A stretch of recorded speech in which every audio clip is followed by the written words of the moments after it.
qual será o destino de tudo isso? Eu já explico para vocês, a gente vai falar sobre esse tema aqui também, já já, tá? Mas deixa eu voltar aqui para a nossa matéria. Deixa eu ler aqui. O presidente Trump publicou uma reportagem do New York Post sobre a fala de Corina Machado, Nobel da Paz, agradecendo o presidente americano por restaurar a democracia e a liberdade nas Américas. Muita gente, inclusive nós fizemos matéria sobre isso, falando sobre essa questão da Corina. Está aqui a postagem, inclusive replicada pelo próprio pelo Trump, né?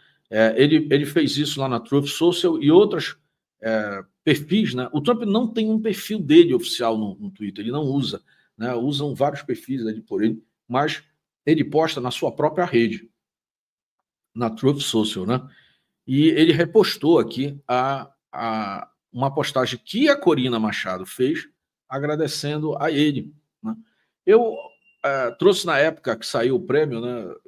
Por ironia, quem indicou a Maria, uma das pessoas que indicou a Maria Corina Machado foi o Marco Rubio, né? Que é o secretário de Estado, e o Trump até tinha a expectativa de que ele fosse o prêmio. É óbvio que ele não seria, porque ele começa o ano. Quer dizer, o prêmio poderia ter sido dado, fizeram isso com Obama lá atrás, né? O Obama nem tinha iniciado o mandato e recebeu o Nobel. E o Obama foi um dos caras que mais fomentou guerras.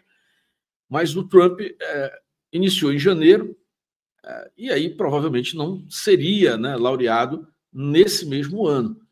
E provavelmente será no próximo, porque, afinal de contas, nesse 11º mês aí de Trump, ele já finalizou, ele já participou, mediou, apertou a mão dos dois lados de pelo menos 8 conflitos, né, que foram cessados aí. Está a caminho demais.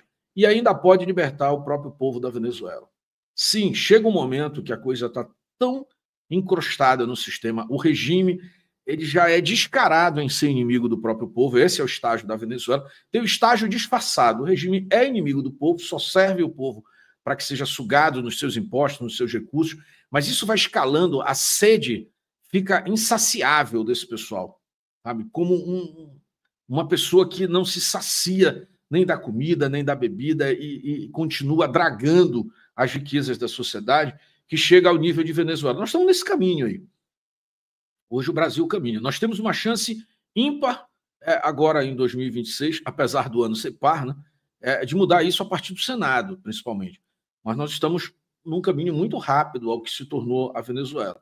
Talvez com outras nuances, mas como o próprio Eduardo citou ali, a coisa está muito enraizada. A fala de políticos, né, os conchavos, os acordos que nunca beneficiam. Pessoal, a gente já chegou, e eu falava isso lá atrás, a gente já chegou no final de 2025 e o pessoal simplesmente, olha, nem fala de anistia. Se não é a gente todo dia, e eu continuo mantendo a posição que sim, a anistia. É importante que, na verdade, haja uma anulação de tudo lá na frente. Eu acredito que uma coisa não acaba com a outra, não atrapalha a outra.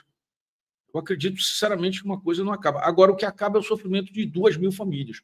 Muito mais do que 2.000 famílias. Se a gente multiplicar isso pelo número de membros das famílias e de pessoas atingidas direto ou indiretamente, você está falando de quase 100.000 pessoas. Imagina os exilados, imagina... Enfim, então você acaba... Muita gente que está indevidamente, né, usando tornozeleira, tendo que se apresentar semanalmente ou quinzenalmente. Olha Felipe Martins, olha todos os outros casos. Hoje eu estava lendo um caso de uma moça de 40 e poucos anos, 42, 43 anos, lendo ali, não tem motivo para a pessoa estar com nódulos de câncer, enfim, aí agora vai para domiciliar, mas depois de 3 anos, está desde 2023, vai fazer 3 anos. Então, assim, quantos absurdos desses? Não, a gente fala muito da Débora, enfim, se tornou um símbolo por conta do que levou a ela a ser penalizada, né? Então, há tanta injustiça nisso que, às vezes, você precisa dessa ajuda de fora mesmo. Dentro não resolve. E o país só se resolve em si. A Venezuela, você que está no Brasil aí, mas o que isso tudo tem a ver com o Brasil? A Venezuela só é um estágio mais avançado do que essa turma pretende para você, para mim e para você, brasileiro. Então, isso está na hora de dar um basta, né?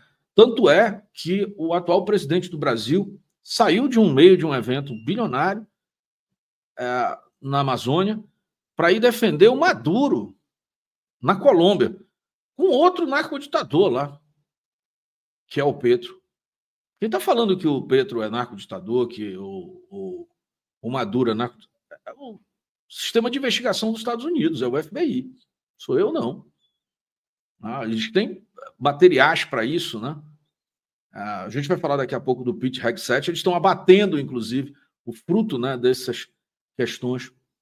São aquelas embarcações subindo com droga. Então, isso tudo evoluiu muito.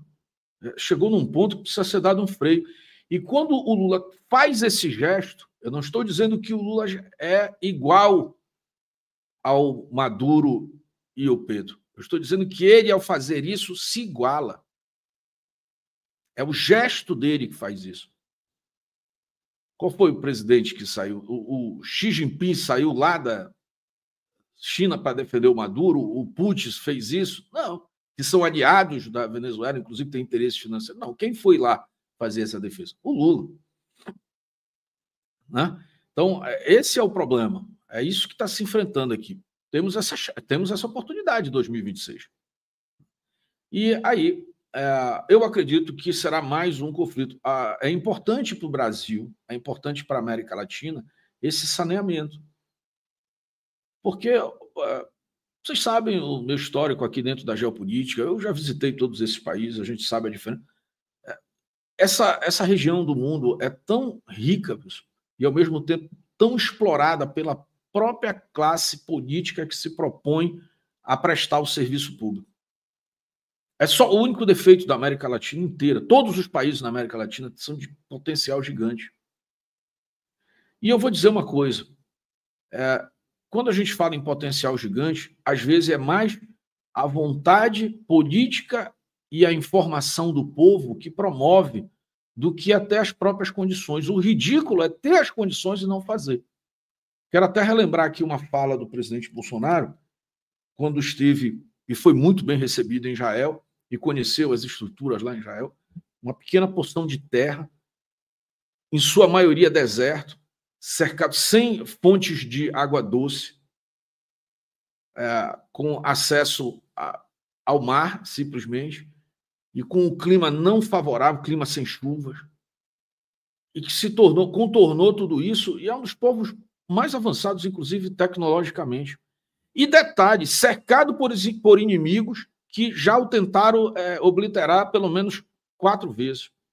Estou falando só das grandes questões conhecidas. Né?